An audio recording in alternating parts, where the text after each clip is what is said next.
కొన్ని విషయాలు ధ్యానం చేసుకుందాము. పరిశుద్ధుడైన లూకా రాసిన సువార్త 22వ అధ్యాయము 54, 55 వచనాలు చదువుకుందాం. వారు ఆయనను పట్టి ఈడ్చుకుని పోయి ప్రధాన యాజకుని ఇంటిలోనికి తీసుకుని పోయిరి. పేతురు దూరముగా వారి వెనుక వచ్చుచుండెను. అంతటా కొందరు నడిమి ముంగిట మంట వేసి చుట్టూ కూర్చున్నప్పుడు పేతురును వారి మధ్యను కూర్చుండెను. చిన్న ప్రార్థన చేసుకుందాం. గనుడా, పరిశుద్ధుడా, ప్రేమగల దేవా, కృపగల ప్రభువా, నీకే వందనములు, స్తోత్రములు, స్తుతులు, మరణాతులు, ప్రణతులు, వినుతులు, మంగళహారస్సులు చెల్లిస్తున్నాము. సృష్టికర్త, రక్షణకర్త, ఆదరణకర్త, పరిశుద్ధాత్మ దేవుడా, మరణాతులు, శిలువ శ్రమల ధ్యాన దినాలలో 27వ రోజుగా నీ సన్నిధిలోనికి వచ్చి మేమందరము ఈ శిలువ ధ్యానము చేయటానికి ఈ సమయము దయచేసినందుకు స్తోత్రాలు చెల్లించుకుంటూ, నిలిచిన మీ దీనదాసుని మీ శిలువ పునరుద్ధాన వెలుగులో మరుగు చేసుకుని మాట్లాడమని, వినటానికి, గ్రహించటానికి, అర్థము చేసుకునటానికి ఆత్మ కూడిన బిడలకు దయచేసి చదివిన వాక్యములో, చదవబోయే వాక్యములో ఉన్న అనేక సంగతులు బయలుపరిచి మాతో మాట్లాడుచున్న మా మంచి బోధకుడైన యేసు నామమున ప్రార్థిస్తున్నాను పరమ తండ్రి, ఆమేన్. శిలువనాథుడైన యేసు ప్రభు దీవెనలు కూడి వచ్చిన మనందరికీ కలుగునుగాక, ఆమేన్. మరణాత. కూర్చుందాము. ప్రియులారా, ఈరోజు అనగా యేసుక్రీస్తు ప్రభు యొక్క శిలువ శ్రమలు వరుసగా రోజులను ధ్యానం చేస్తూ ఉన్నాము.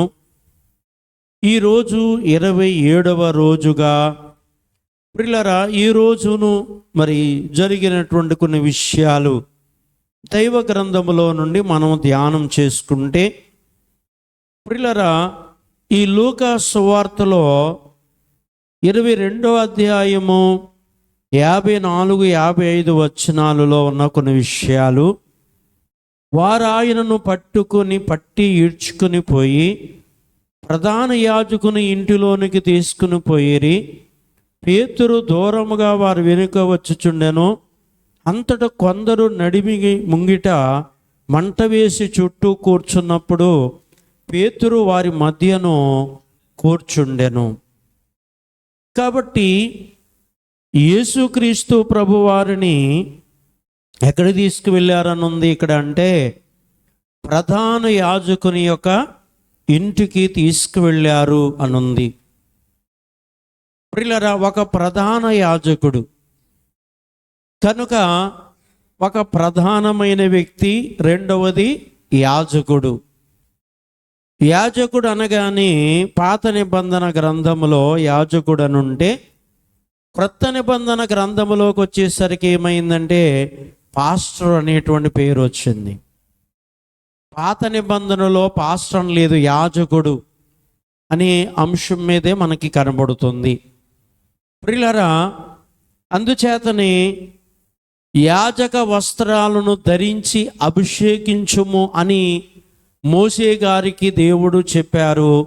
ఎవరికి వస్త్రాలు ధరించి ఎవరిని అభిషేకించమన్నారంటే హారోనును తన యొక్క కుమారులను.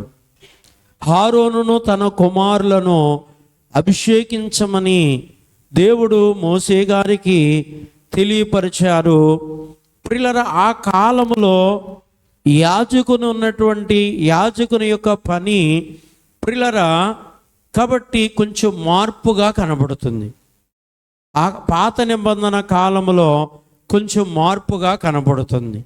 ఏంటి ఆ మార్పు అనంటే, ప్రియులారా, యాజకుడు యాజక ధర్మం జరిగించాలి అనగా ఉదయము సాయంకాలము కూడా, అంటే ఉదయము తర్వాత సాయంకాలం ఈ 2 పూటల కూడా యాజకుడు చేయవలసిన పని ఏమిటి అంటే, ప్రియులారా, మరి అక్కడ దీపం వెలిగించి ధూపం వేసి దేవునికి నైవేద్యము సమర్పించాలి.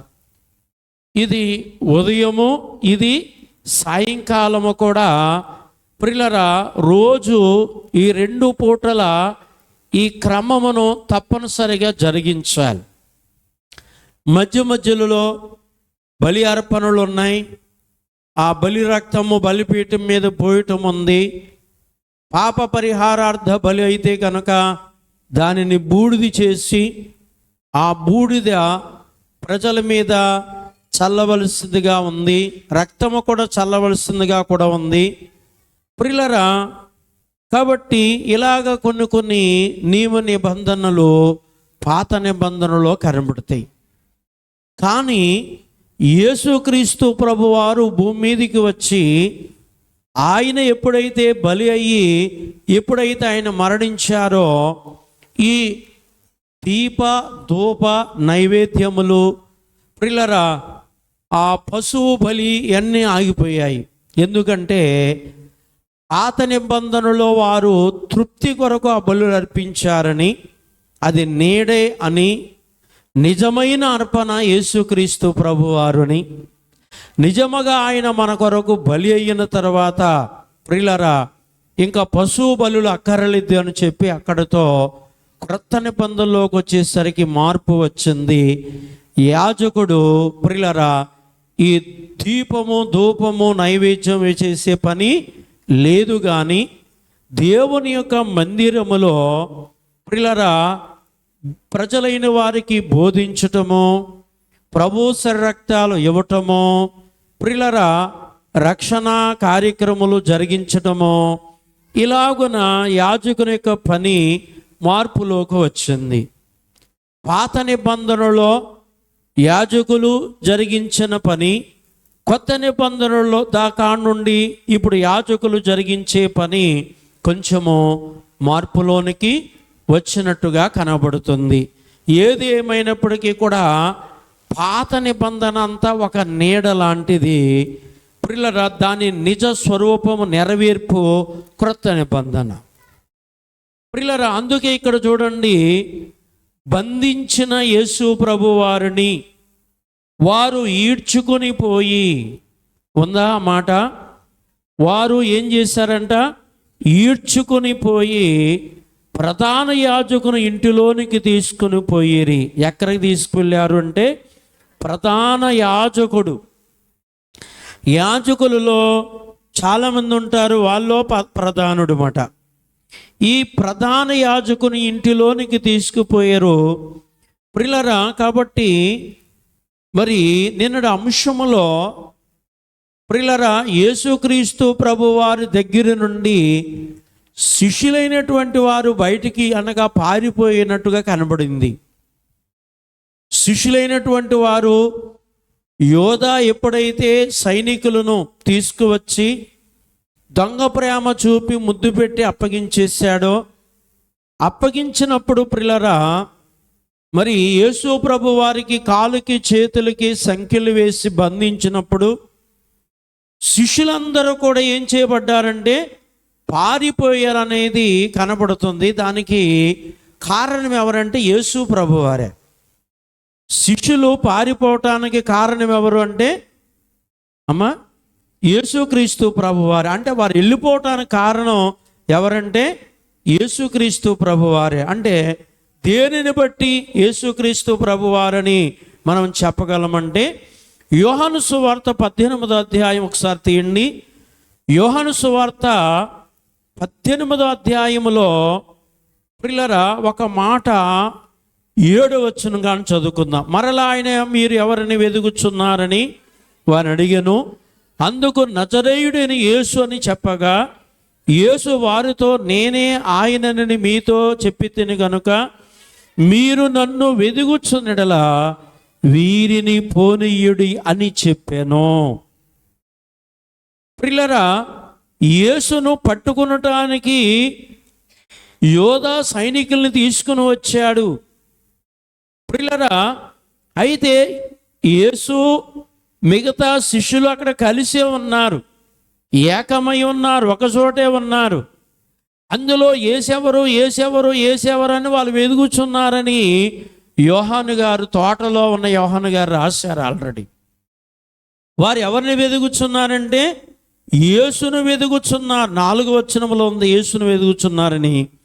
5వ వచనములో ప్రియులారా వారు ఎవరిని వెదుగుచున్నారని ప్రభు అడిగినప్పుడు నజరేయుడైన యేసుని వెదుగుచున్నామని చెప్తే యేసును నేనే అని చెప్పగానే వారు వెనక్క తగ్గి నేల మీద పడ్డారని 6వ వచనములో ఉంది. నేనే అనే మాట వారికి ఒక భయంకరమైన ఉరుము మెరుపులా కనిపించుంటుంది. ప్రియులారా ఉరుము మెరుపులా కనిపించటంలో వెనక్కి నడిచి ప్రియులారా సృహ లేకుండా ఏమయ్యారు, నేల మీద పడ్డారని ఇక్కడ కనబడుతుంది. ప్రియులారా పడినటువంటి వీరు మరలా లేచారు, మరలా వెదుగుచున్నారు.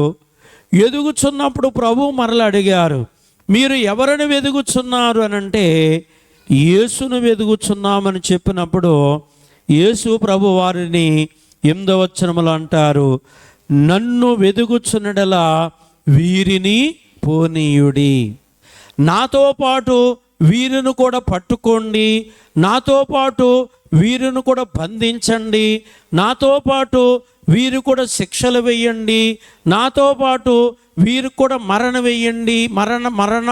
శిక్ష వేయండి అని అన్నారా? అనలేదు. ప్రియులారా అందుకే వారు వెళ్ళిపోవటానికి కారణం ఎవరంటే యేసుక్రీస్తు ప్రభువారే.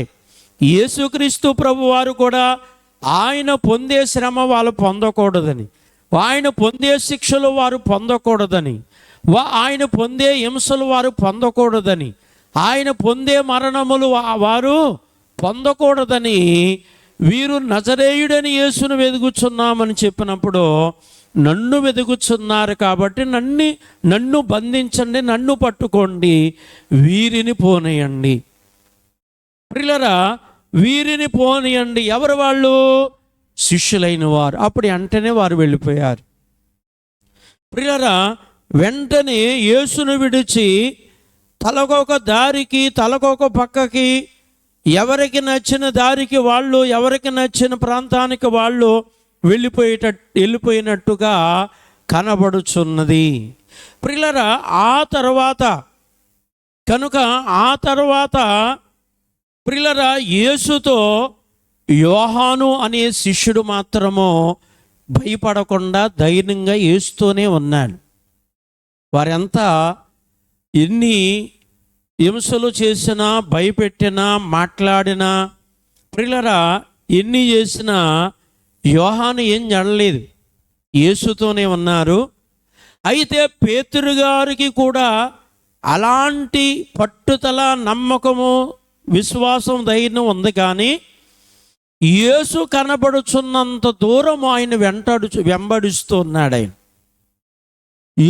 యేసు కనబడుచున్నంత దూరంలో ఉండి కూడా వెళుతున్నాడు, కానీ యేసు దగ్గర మాత్రము ఆయన లేడు. ప్రియులారా ఈరోజు యొక్క పాఠములో ఆయన ప్రియులారా ఎక్కడా అంటే ప్రియులారా బంట్రోతులందరూ కలిసి, ఆ సైనికులందరూ కలిసి ఒక మంట వేసుకుని, ఏం వేసుకున్నారంట? ఒక మంట వేసుకుని చలి కాసుకుంటూ ఉన్నారట. ఒక మంట వేసుకుని వారంతా కూడా ఏం చేస్తున్నారంటే చలి కాసుకుంటూ ఉంటే యేసును దూరముగా వెంబడించి వెళ్ళినటువంటి ఈ పేతురు, యోహాను గారైతే యేసుతో వెళ్ళిపోయాడు, యేసు దగ్గరికి వెళ్ళిపోయాడు. ఈయన సైనికులతో కలిసిపోయాడు. ఎవరితో కలిసిపోయాడట? సైనికులతో కలిసిపోయాడు. ఇక్కడ ఓ మాట చెప్పాలి, కొందరు లోకముతో కలిసిపోతారు. ప్రియులారా యేసుతో కలిసిపోవాలి మనం, యేసుతో ఏకం అవ్వాలి మనం. లోకము నుండి మనల్ని ప్రత్యేకించారు, లోకము నుండి మనల్ని రక్షించారు. ప్రియులారా అందుకే యేసుతో ఉండాలి, యేసుతో కలిసి ఉండాలి, యేసుతో ఏకమై ఉండాలి. కానీ ప్రియులారా లోకముతో ఏకమయ్యే వారు కొందరు ఉంటారు. యేసుతో ఉండవలసిన వారు ప్రియులారా లోకముతో ఏమవుతారు? ఏకమవుతూ ఉంటారు. ఇక్కడ పేతురు గారు అది చేశారు. ప్రియులారా యోహాను గారు ప్రత్యేకించబడ్డారు. ఆయన యేసు దగ్గరే ఉన్నారు. యేసు చెరలో లోపల ఉండి ఈయన బయట ఉన్నారు. ఈ పేతురు గారైతే ఆ సైనికులతో పాటు తిరుగుతున్నారు. అది కాకుండా ఇంకేం చేశారంటే, సైనికులు మంట వేసుకుంటే ఆ మంట దగ్గర ఏం చేస్తున్నాడట? చలి కాసుకుంటా ఉన్నాడు. ఏం చేస్తున్నాడు? అక్కడ కూర్చుండి ప్రియులారా అక్కడ ఏం చేస్తున్నాడట? ఇందా చదువుకున్నాం కదా 22:55 మాటండి. అంతటా కొందరు నడిమి ముంగిట మంట వేసి చుట్టూ కూర్చున్నప్పుడు పేతురు వారి మధ్యన కూర్చుండును. ఏం చేస్తున్నాడట? పేతురు వారి మధ్యన ఏం చేస్తున్నాడు? కూర్చున్నాడు. ప్రియులారా కాబట్టి ఎవరి మధ్యన కూర్చున్నాడు? అమ్మా సైనికుల మధ్యన కూర్చున్నాడు. కీర్తన మొదటి కీర్తనలు ఏముంటుంది? దుష్టుల ఆలోచన చొప్పున నడువక, పాపుల మార్గాన నిలవక, అపహాసుకులు కూర్చున్న చోటన కూర్చుండక. ఎక్కడ కూర్చున్నాడు ఇప్పుడు? అపహాసుకులు మధ్యన కూర్చున్నాను. కొందరు పురుషులు, కొందరు స్త్రీలు ప్రియులారా ఎవరితో మాట్లాడకూడదంటే అందరితో మాట్లాడొచ్చు. అందరిని గౌరవించాలి, అందరిని ప్రేమించాలి ప్రియులారా. కానీ వాళ్ళు చేసే శ్రేష్టం లాంటి క్రియలు మనం చేయకూడదు. వాళ్ళతో మనకు సహవాసం ఎక్కువైందనుకోండి, వాళ్ళ గుణగణాలు మనలోనికి వస్తాయి. అది మనమే చెబుతాం. దొంగోడు చేత ఓ మంచోడు పట్టాడనుకోండి, 6 మాసాలు అయినప్పటికీ ఈడు కూడా వాళ్ళకి దొంగోడు అయిపోతాడు కదండి. అలాగే ఒక పాపి సహవాసానికి మనం వెళ్తే పరిశుద్ధులము, ఆ పాప అలవాటులు మనకు కూడా వచ్చేస్తాయి. ప్రియులారా ఒక దుష్టునితో సహవాసం చేస్తామనుకోండి, ఆ దుష్టత్వం మనలోనికి వచ్చేస్తుంది. అపహాసుకులతో కూర్చున్నామనుకోండి ప్రియులారా మనము కూడా అపహాసించబడే అవకాశం అక్కడ వస్తూ ఉంటుంది. అందుచేతనే మన దైవజనులు ఆరాధనలు ఏం చెప్తారంటే పరిశుద్ధుల సహవాసం అంటారు చక్కగా. ఎవరి సహవాసం అట? పరిశుద్ధుల సహవాసం. ఇంకా ఆ మాటలో ఇంకేమైనా తేడా ఉందా అమ్మా? ఆ మాటలో ఇంకేమైనా తేడా ఉందా? ఎవరి సహవాసము? పరిశుద్ధులతో మనం సహవాసం చేయాలని ఉంటుంది. ప్రియులారా యేసుతో యోహాను గారు ఉన్నారు. యోహాను గారితో పేతురు గారు ఉండాలి కదండి. యోహాను గారితో ఎవరు ఉండాలి? యేసుతో యోహాను గారు ఉన్నారు. ఒకవేళ యేసుతో ఆయన లేకపోయినా వీళ్ళిద్దరూ చాలా ఫ్రెండ్స్ కలిసి ఉండి యేసు దగ్గర పరిచర్యలో వీళ్ళు చాలా ప్రాముఖ్యమైనటువంటి వ్యక్తులు ఇద్దరు కూడా. అయితే ఈ పేతురు గారు కూడా ఇప్పుడు యేసుతో లేకపోయినా ఎవరితో ఉండాలి? తన తోటి శిష్యుడిగా సహవాసంగా ఉన్న స్నేహితునితో యోహాను గారితో ఉండాలి. అలా లేడు. అటు యేసుతో లేడు గురువు, ఇటు తోటి శిష్యుడిగా ఉన్న యోహాను గారితో లేడు. మరి ఎవరితో ఉన్నాడు అమ్మా? యేసును పట్టుకుని బంధించి హింసలు వేస్తూ అపహాసిస్తూ దూషిస్తూ ఎన్నో రకాలుగా ఉన్నటువంటి అటువంటి సైనికులతో కలిసి ఏకమై ఉన్నాడు. ప్రియులారా అలాగే మనలో కొందరు కూడా అలాగే ఉంటారు. ప్రియులారా మన పని ఎంతవరకో, మన కార్యం ఎంతవరకో, మన దారి అంతవరకు మనం అంతవరకు ఉన్నప్పుడు మన భక్తిని మనం కాపాడుకుంటాం, మన పరిశుద్ధతను మనం కాపాడుకుంటాం, మన విశ్వాసాన్ని మనం కాపాడుకుంటాం, మన రక్షణను మనం కాపాడుకుంటాం. మనకి దేవుడిచ్చిన ఆ మహిమంతస్తును కూడా మనం ఏం చేసుకోగలం? కాపాడుకోగలం. అది మీరి సహవాసములోకి వెళితే ఇవన్నీ పోతాయి. ఇవన్నీ మనం ఏం చేసుకుంటాం? పోగొట్టేసుకుంటాం. కొందరు పోగొట్టేసుకుంటారు. అందుకే దేవుని వాక్యాన్ని అర్థం చేసుకోండి, కానీ ఏం చేయొద్దంటే అపరాధము చేసుకోవద్దు. అందరితో మాట్లాడవచ్చు, అందరితో ఉండవచ్చు, కానీ వారి గుణగణాలు మనలోనికి, వాళ్ళ అలవాటులు, పద్ధతులు, వాళ్ళ మాటలు, వాళ్ళ విధానం అంతా మనలోనికి వస్తే దుష్టుని మార్గము నాశనానికి నడుపును, అది వస్తుంది. కాబట్టి అందుకే ఇతడు కూర్చుండుట అంటే వాక్యము చెప్పేది అదే. కూర్చోకూడదు అని అంటే అసలు కూర్చోపోవటం కాదు. అక్కడ లోతు అటువంటి వాళ్ళ మధ్యకి వెళ్ళి కూర్చున్నాడు. లోతు చరిత్ర మీకు తెలుసు ప్రియులరా. ఇలాగా కొన్ని మనం చూడగలిగితే ప్రియులరా, వారు కూర్చుండేటువంటి విధానములో ప్రియులరా, అందుకే వారికి మరి ఆయా శిక్షలు ప్రియులరా రావటానికి గల కారణం ఏమిటంటే వాళ్ళ యొక్క సహవాసం బాగా లేనందున అనేది చూస్తాం. కొంచెం ముందుకు వెళ్దాం.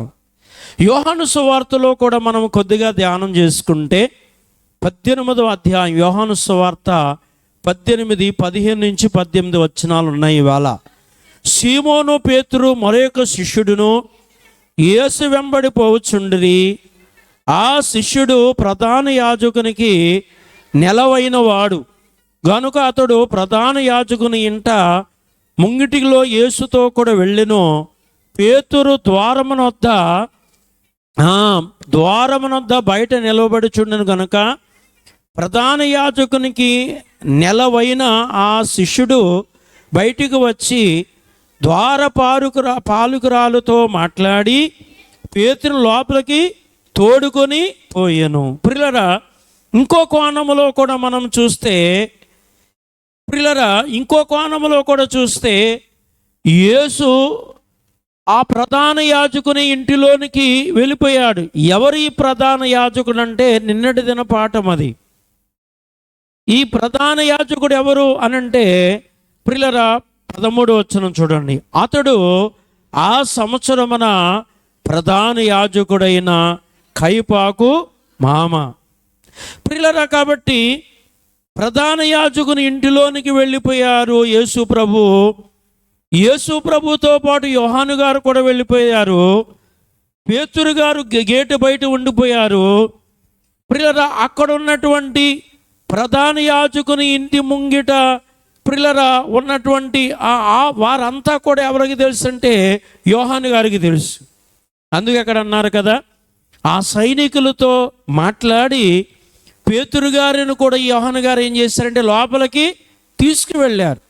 లోపలికి తీసుకువెళ్ళిన తర్వాత ఈయన ఎవరితో ఉండాలి? ఇప్పుడు యోహాను గారితోనే ఉండాలి. యేసుతో లేకపోయినా తన తోటి శిష్యుడుగా ఉన్న, సహవాసముగా ఉన్న ఎవరితో ఉండాలి? యోహాను గారితో అయినా ఉండాలి.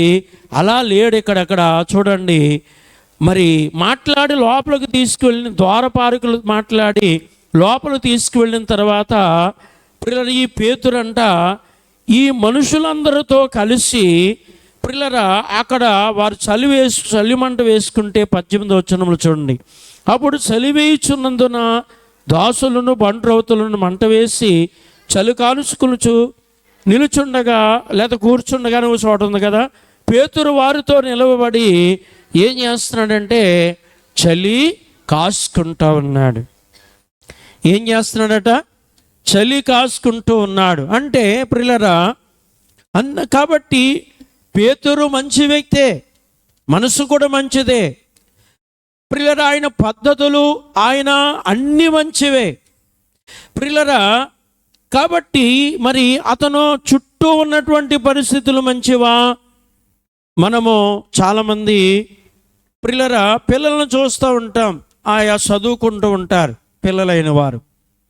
ప్రియులరా వాళ్ళు చాలా మంచి వాళ్ళే, కానీ వాళ్ళతో ఉన్నటువంటి వాళ్ళందరూ మంచి వాళ్ళేనా? తేడా వస్తుంది అక్కడ మనం చూస్తే. అందుకే సహవాసం మనం ఎంతవరకు చేయాలో అంతవరకు చేయాలి. వారితో ఎంతవరకు ఉండాలో అంతవరకే ఉండాలి. తర్వాత వాళ్ళతో అన్ని విషయాలు వీళ్ళు మాట్లాడుకోకూడదు. అన్ని గుట్టంతా వాళ్ళకి చెప్పేటట్టుగా ఉండకూడదు. మనకు తెలుసు కదా ప్రియులరా. అందుకే సహవాసానికి వెళ్తారు, అందులో మందు తాగే వాళ్ళు ఉంటారు, వీళ్ళకి కూడా అవసరం డ్రింక్ అను ఇంకోటనో వీళ్ళ చేత తాగించే అవకాశాలు ఉంటాయి. వాళ్ళు చెడ్డ పనులు చేసే వాళ్ళు ఉంటారు, మిగతా వాళ్ళకు కూడా ఇవి వస్తాయి. తిరిగే వాళ్ళు ఉంటారు, మిగతా వాళ్ళకు కూడా వాళ్ళకి వస్తాయి. అవసరమైతే కాలేజీ కొట్టి సినిమాకి వెళ్ళిపోయే వాళ్ళు ఉంటారు. ఫ్రెండ్స్ కాబట్టి వాడు తీసుకుపోతాడు ఏదో రకంగా వీడిని. మీకు అర్థమైంది కదండి. వీడు మంచివాడే కానీ మన నలుగురు మంచోళ్ళు కాదు. ఇలా 5 ఫ్రెండ్స్ ఉన్నారనుకుందాం. వీడు మంచివాడే కానీ నా నలుగురు మంచివాళ్ళు కాదు. అప్పుడు వీడి పరిస్థితి ఏంటి? అమ్మా మాట్లాడరేటమ్మా.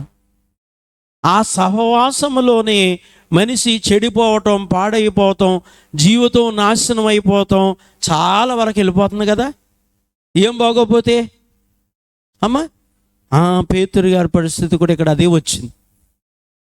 పేతురు గారిని బట్టి కూడా మనం నేర్చుకోవాల్సింది కూడా అదే. యోహాను గారు గేటు దగ్గర ఉన్న వారితో మాట్లాడి లోపలికి తీసుకువెళ్ళాడు. లోపలికి తీసుకువెళ్ళిన తర్వాత ఈయన ఏం చేయాలి? ఇప్పుడు యోహానుతో ఉండాలి, కూడా ఉండాలి. యేసుతో ఎలాగ ఉండరు వీళ్ళిద్దరూ. యేసుతో ఉండనివ్వరు. యేసు బంధకాలు వేరుగా ఉంటాయి ప్రియులారా. కనుక వీరిద్దరు ఏకమై ఉండాలి. ఈయన లోపలికి వెళ్ళిన తర్వాత కూడా యోహాను గారితో లేడు అక్కడ. ఆ సైనికులతో వాళ్ళ మధ్య తిరుగుతూ ఉన్నాడు ప్రియులారా. అందుకే అంటే ఇంకా రాలేదు కానీ అందుకే ఆ ముందు పాఠంలో వస్తుంది, యేసు గురించి ఏం చేయవలసి వచ్చింది? అక్కడ అబద్ధం ఆడవలసి వచ్చింది. ఎందుకంటే 10 మందిలో ఒకడున్నాడు, ఒకడి మాట చెల్లదు, ఒకడి మాట ఎవరు వినరు. 10 మందికి ఇతడు సమాధానం కూడా చెప్పలేడు.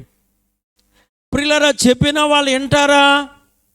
వినరు. ఆ పరిస్థితి వచ్చింది అక్కడ. కాబట్టి అందుకే సహవాసము కూడా బాగుండాలి. మన దైవజనులు అందుకే పరిశుద్ధుల సహవాసం అన్న. ఏ సహవాసం? పరిశుద్ధుల సహవాసం మనకు కావాలన్నారు. ప్రియులారా, ఈరోజు పాఠం పేరు అంధకారపు లోయ, రేపు ఆదరణ లోయ. ఈరోజు ఏమిటంట? అంధకారపు లోయ. ఇందులో నేను హెడ్లైన్ చూపిస్తాను మీకు. మన టైం అయిపోతుంది కాబట్టి హెడ్లైన్ చూపించి ముగించేస్తాను. అసలు అంధకారపు లోయ అంటే ఏమిటి ప్రియులారా అనంటే, ఇంచుమించు ప్రియులారా 13 విషయాలు మన ఆత్మీయ తండ్రి దైవజనులు ఈ అంధకార లోయలో ఉన్న 13 విషయాలు చెప్పారు. వాటిని త్వరగా మీకు చూపించి ముగించేస్తాను. మొదటిది ఏమిటి అంటే, మనుష్య కుమారుని మరణము సంభవించునని ప్రభువే చెప్పుకొనుట. ప్రియులారా, మనుషుని యొక్క జీవితంలో ప్రియులారా ఆయన మరణాన్ని గురించి ఆయనే చెప్పుతా. అంటే ఇది ఒక వెలుగు కాదు, ఇది ఒక చీకటి.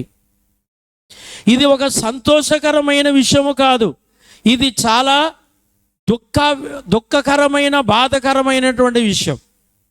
అందుకే అంధకారం అని ఎందుకన్నారంటే శ్రమ, ఆ శ్రమలో ఎదురైన విషయాలు. ప్రియులారా, రేపు ఆదరణ. రేపేమిటంట? ఆదరణ. బహుశా మనకు ఒక 2 స్నేహితులు ఉన్నారనుకోండి, అందులో ఒకడు మనం మంచోడే అంటాడు, మరొకడు చెడ్డోడని చెప్తాడు. ఈ మంచోడన్న వాడిని బట్టి ప్రియులారా మనకు సంతోషం, ఆనందం కలుగుతుంది. ఈ చెడ్డోడు అనేవాడిని బట్టి మనకు బాధ కలుగుతూ ఉంటుంది. అది చీకటి, అది శ్రమ, అది అంధకారం. ఈవేళ మన అంశంలో అందుకే మొదటి మాటలో ఆయన మరణమును గురించి ఆయనే ప్రవచించుట. బహుశా ప్రియులారా చనిపోయే వ్యక్తి నేను చనిపోతున్నానని చెప్తాడా? చెప్పరో. చనిపోతున్నారని చుట్టూ వాళ్ళకి తెలిసినా కూడా ఆ మనిషికి చెప్తారా? ప్రభువు ఆయన మరణమును గురించి ఆయనే చెప్పారు. ఇది ఒక అంధకారము అనే చీకటి. ప్రియులారా, ఈ అంధకారపు చీకటిలో ఆయన వెళుతుంటే, ఈ లోయలో వెళుతుంటే, రెండవది ఏమిటంటే ప్రభువు మీద చిక్కు ప్రశ్నలు వేయుట. ఎవరి మీదట? ప్రభువు మీద ఏం చేస్తున్నారు? చిక్కు ప్రశ్నలు. ఏంటి చిక్కు ప్రశ్నలు అంటే, ఏ అధికారం వలన ఈ కార్యం చేయుచున్నావని శత్రువులైన వారు అంటే చాలా మ్యాటర్ ఉంటుంది, టైం కాదు, అందుకే అవన్నీ చెప్పట్లేదు మీకు. ప్రభువు మీద ఏ ప్రశ్నలు అంటే చిక్కు ప్రశ్నలు వేయుట ప్రియులారా. కానీ ప్రభువు ఆ చిక్కు ప్రశ్నలకు జవాబిచ్చారు. కానీ ఆ చిక్కు ప్రశ్నలు బట్టి ఆయనకి చీకటి, శ్రమ అనే లోయ. 3, యూదులు కుట్రాలోచనలు చేయుట. ఎవరంట? ఆయన స్వంత జనాంగమే, ఆయన స్వంత ప్రజలే ప్రియులారా. కనుక ఆయన స్వంత జనాంగమే, స్వంత ప్రజలే ఆయన మీద ఏం చేశారంట? కుట్రాలోచనలు చేయుట. ఇది ఆయనకు ఒక అంధకారపు లోయ అయింది ప్రియులారా. 4, తోటలో రక్తపు చెమట కార్చుట, మరంత వేదన ఆయనకి కలిగిందంటే ఆయన వేదనతో ప్రార్థన చేసినప్పుడు ఆయనకి బలముగా అండగా ఉండవలసిన ఆయన శరీరము ఈ రక్తము కారిపోవటం వల్ల బలహీన పడిపోయింది. ఏమైపోయిందట? బలహీనమైపోయింది ప్రియులారా. అప్పుడు ఆయన శరీరాన్ని బట్టి కూడా ఆయనకు ఒక అంధకారం అనే శ్రమ, చీకటి అనే శ్రమ ఆయనకు కూడా కలిగింది ప్రియులారా. 4వది. 5వది, శత్రువులు ఆయనను బంధించుట. ఏం చేయటం అంటండి? శత్రువులు ఆయనను బంధించుట. యూదుల గుంపు, అన్యుల గుంపు, వారి యొక్క కత్తులు, గుదియులు ప్రియులారా చూచి ఆయన బెదరలేదు. కానీ ప్రియులారా ఆయన మీదకి ఆయన పట్టుకుంటానికి వెళ్ళినప్పుడు వీళ్ళంతా మరణకరమైనటువంటి ఆయుధాలతో వెళ్ళారు. వాటిని చూచినా కానీ ప్రభు భయపడ్డారంటే భయపడలేదు. కానీ ఆయన అడుగుతారు కదా, బందిపోటు దొంగ మీదకి వచ్చినట్లుగా నా మీదకి మీరు వస్తున్నారా? పగలంతా నేను దేవాలయంలో ఉండి బోధించలేదా అని అడుగుతారు వాళ్ళని ప్రియులారా. కాబట్టి 5వది, శత్రువులు ఆయనను బంధించుట. 6, ఆయన దివ్య బోధలు, పరిశుద్ధ ప్రవక్తన, అద్భుత కార్యములు, ఆయనలోని దైవ ప్రభావం స్వయముగా ఎరిగిన శిష్యులే ఆయన విడిచి ఏమైపోయారంటే పారిపోవుట. కనుక ఆయన ఒకరు, శిష్యులు 11 మంది, ఒకడు పోయాడు అనుకోండి. ఈ 11 మంది కూడా ఆయన శ్రమలో ఆయనకి ఏం చేయాలి? నిలవబడాలి, ఆదరణగా ఉండాలి. కానీ వారు వెళ్ళిపోవటం వల్ల ఇది ఆయనకు ఒక చీకటి, అంధకారము, ఒక శ్రమ అయింది. ఎవరికంటే? యేసుక్రీస్తు ప్రభువారికి. ప్రియులారా, కొన్ని సందర్భాల్లో ఈ అనుభవం మనకు కూడా వస్తుంటుంది. ఏదైనా వ్యాధి, ఏదైనా బాధ, ఏదైనా సమస్య, ఏదైనా శోధన, ఏదైనా కష్టం వచ్చినప్పుడు ఉట్టప్పుడు మన చుట్టూ బోల్డ్ జనం ఉంటారు. అలాంటి శోధన వచ్చినప్పుడు ఎవరు కనబడరు, ఎవరు ఉండరు. అంటే పారిపోవటం కాదు, అక్కడ ఆ టయానికి దొరకరు. వాళ్ళ పనుల్లోనూ ఎక్కడెక్కడెక్కడో ఉంటారు. మీకు అర్థమైంది కదండి. ఆ సమయంలో, ఆ వేగంలో, త్వరగా ఆ విషయంలో మనకు దొరుకుతారంటే దొరకరు. అప్పుడు ఆ శ్రమ వచ్చినప్పుడు మీకు తెలుస్తుంది, ఉత్తప్పుడు తెలియదు. ఉట్టప్పుడైతే బోల్డ్ జనం ఉన్నారు, వాళ్ళు ఉన్నారు, వీళ్ళు ఉన్నారు అని మనం అనుకుంటూ ఉంటాం. కానీ ఆ వ్యాధి, ఆ బాధ, సమస్య, ఆ శోధన వచ్చినప్పుడు ఎవరు దొరకరు చూడండి. అప్పుడు అనుభవం మీకు తెలుస్తుంది, ఇప్పుడు తెలియదు. ప్రభువారికి కూడా అనుభవం తెలిసింది. ఆయనతో ఉన్న శిష్యులే ఆయన విడిచి ఏమైపోయారు? పారిపోవటం వల్ల ఆయనకు అంధకారమైంది. 6వది. 7వది, స్వజనులే సభను గురించి ఆయనకు ఏ శిక్ష విధించారంటే మరణ శిక్ష విధించారు.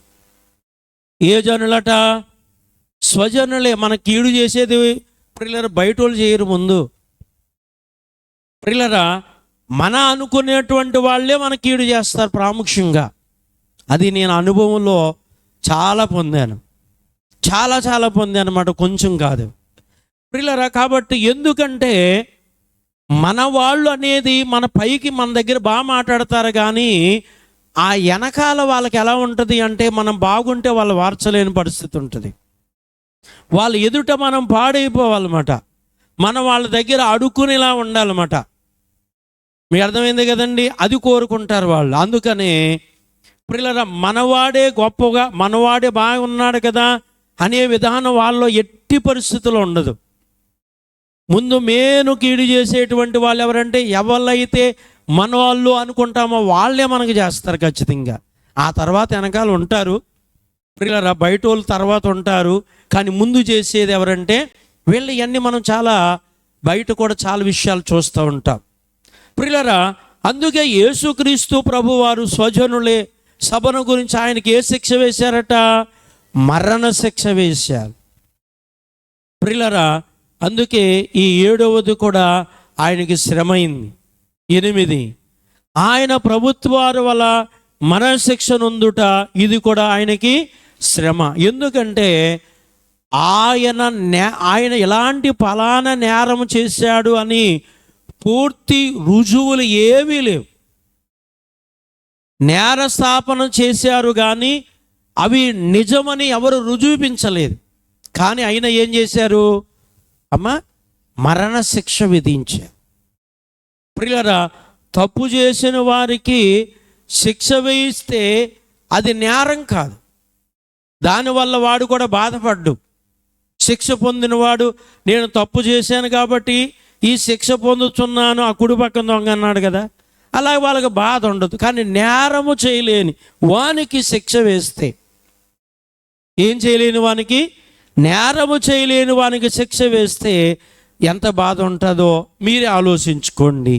అందుకే ప్రభుత్వం కూడా ఆయన పట్ల న్యాయము చెయ్యలేదు. అది ఆయనకి చీకటి అంధకారమైంది అనేది 8వ మాట. అలాగే 9, ఆయనను కృంగ చేసిన భారమైన సిలువను మోయుట. ప్రియులారా, భారమైనటువంటి మ్రానును ఆయన మోసారు కనుక ఆ మ్రాను ఆయనను ఏం చేసిందంటే కృంగ చేసింది. అది కూడా ఇక్కడ ఏమన్నారంటే ఆ మ్రాను బరువు ఏమిటి అంటే మన పాపములన్నీ బరువు అని రాశారు. ఇదిగో లోక పాపలు మోసుపోవు కనుక కర్ర బరువు కాదంట, అక్కడ చెక్క బరువు కాదంట, అక్కడ ఏ బరువు? మనుషులందరా పాప భారము ఆయన్ని కృంగజేసింది. ఇది ఒక గాఢాంధకార శ్రమ అన్నారు ప్రియులారా. 10, సిలువ వేయుట. సిలువ వేయటం అంటే చాలా హింసతో కూడిన పని కదా. కొరడా దెబ్బల కాణించి సిలువ వేయటం అంటే కొరడా దెబ్బల కాణించి సిలువలో వేలాడి చనిపోయే వరకు ఉంటుంది ఆ సిలువ వేత ప్రియులారా. కాబట్టి అందుచేతనే యేసుక్రీస్తు ప్రభు వారికి ముళ్ళ కొరడాతో కొట్టడం కానీ, ముళ్ళ కిరీటము గుచ్చటం కానీ, సిలువను మోయటము కానీ, ఆ సిలువ మ్రానుకి 3 మేకులతో అంటగొట్టబడటం కానీ, ఆ మ్రానులో ప్రభువు వేలాడటము కానీ, ఇవన్నీ కూడా ఆయనకి కఠినమైనటువంటి చీకటగా, శ్రమగా, అంధకారపు లోయగానే ఈ 10వ మాటలో కూడా చూస్తాం. అలాగే 11లో చూస్తే సిలువ ప్రక్కన ఉన్న ఒక నేరస్తుడు కూడా ఆయన ఏం చేశాడంటే ఆయనతో పాటు శిక్షలో ఉన్నవాడు కూడా ఆయన దూషించాడు. మీకు అర్థమైంది కదండి. ఆయనతో పాటు శిక్షలో ఉన్నవాడు కూడా ఏం చేశాడు?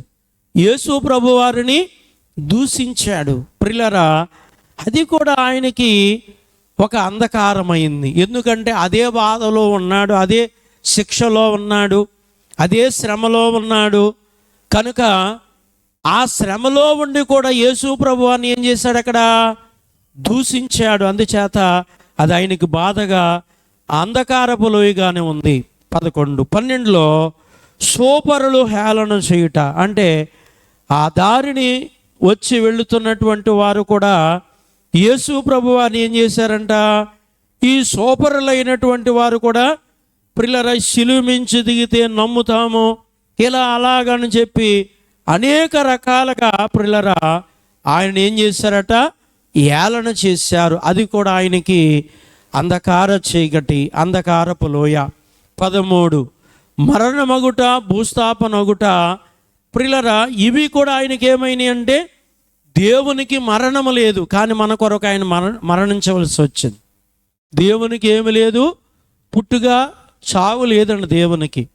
మనుషులైన మనకుంది పుట్టటము, చావటము, దేవుని ద్వారా కలుగుతుంది కాబట్టి మనకుంది. దేవునికి పుట్టుక చావు అనేది లేదండి ప్రియులారా. అలాంటి దేవుడు మన కొరకు పుట్టవలసి వచ్చింది, మన కొరకు సావలసి వచ్చింది. ఆయన మరణము, ఆ భూస్థాపన అంటే సమాధి చేయబడటము, ఇవన్నీ కూడా ఆయనకి ఏమైందంటే కటిక చీకటి అంధకారము. అంటే ఈ 13 విషయాలలో రవ్వంతైనను ఆయనకి ఎక్కడ ఆదరణ లేదు, దొరకలేదు ప్రియులారా, లేదు, దొరకలేదు.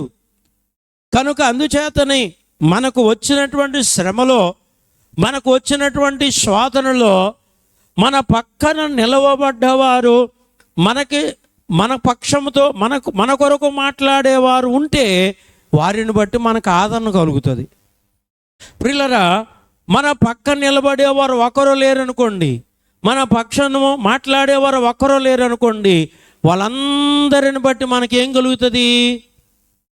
యేసు ప్రభు వారికి ఎలాగా చీకటిగా, లోయగా, శ్రమగా ఉందో అదే కలుగుతుంది. మీకు అర్థమైంది? అర్థం అవ్వలేదా? కానీ ఎవరు ఉన్నా ఎవరు లేకపోయినా మన పక్కన ఎవరున్నారు? అది మనం మర్చిపోకూడదు. ఎవరు విడిచినా, మనల్ని అందరూ విడిచినా యేసయ్య మాత్రము ఆయన విడిచిపెట్టే దేవుడు కాదు. నీవు యేసును కలిగి ఉంటే నీవు బ్రతికిన ఆయన నిన్ను విడవడు, నీవు చనిపోయిన ఆయన నిన్ను విడవడు. కానీ యేసును నీవు కలిగి ఉండాలి. యేసుకు దూరంగా ఉంటే కాదు, యేసును మనం కలిగి ఉండాలి. అందుకే ఎవరు విడిచిపెట్టినా కానీ, ఎవరు విడిచిపెట్టరంటే యేసు మనలను విడిచిపెట్టేవారు కాదు. అందుకే మన దైవజనులు, నన్ను అందరూ అన్ని విడిచిన ఎన్నడూ విడివనట్టి యేసు కావాలన్నారు. నన్ను అందరూ అన్ని విడిచిన ఎన్నడూ విడివని యేసు కావాలన్నారు. ఎవరు కావాలట? మనలో కూడా ఆ స్థితి కావాలి. ప్రియులారా, మనలో కూడా ఆ స్థితి అవసరం. కాబట్టి అందుచేతనే మన పక్షాన ప్రభు ఉంటారు, ఎవరు లేకపోయినా పర్లా.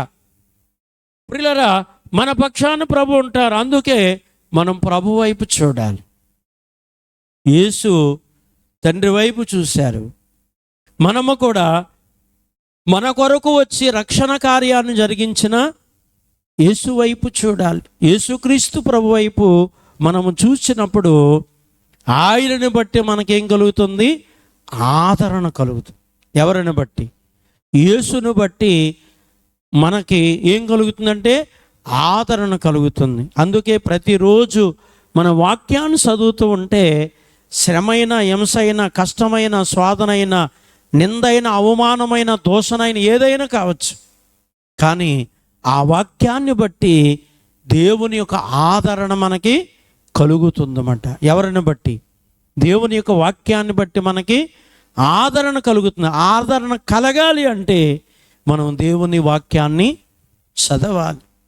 దేవుని వాక్యాన్ని చదువుట వలన దేవుని మాటలు గనుక ఆదరణ మనకు కలుగుతుంది. అందుకే ఈరోజు యొక్క ప్రియులారా వాక్యములో మరి యేసు ప్రభువారు ప్రధాన యాజకుని ఇంటికి వెళ్ళినట్లుగా యోహాను, పేతురు గారి విషయాలు కొన్ని చూసాం. అలాగే పాఠములో కూడా 13 విషయాలలో కూడా యేసుకు అంధకారమే, చీకటయే, ఆదరణ అనేది కొంచెమైనా ఉందంటారు అక్కడ అంటే లేదు. ప్రియులారా, అంతా చీకటే, అంతా అంధకారమే, అంతా శోధనే. కాబట్టి ఆయనను ఆ శోధన, ఆ చీకటిని, ఆ అంధకారాన్ని భరించి సహించి జయించటానికి ఆయన ఏం చేశారు? అక్కడ సిద్ధపడినట్లుగా ఉన్నారు. మనం కూడా అలా సిద్ధపడదాం. ఈ మాటలు ప్రభు మన వెనుకల్లో దీవించుగాక. ఆమేన్. దయగల ప్రభువా, ప్రేమగల ప్రభువా, నీకే స్తుతులు, స్తోత్రములు. మీరు అందించిన మాటలు మా అందరి హృదయములో నిలిచి ఫలించినట్లు దీవించమని యేసు నామమున ప్రార్థిస్తున్నాను పరమ తండ్రి.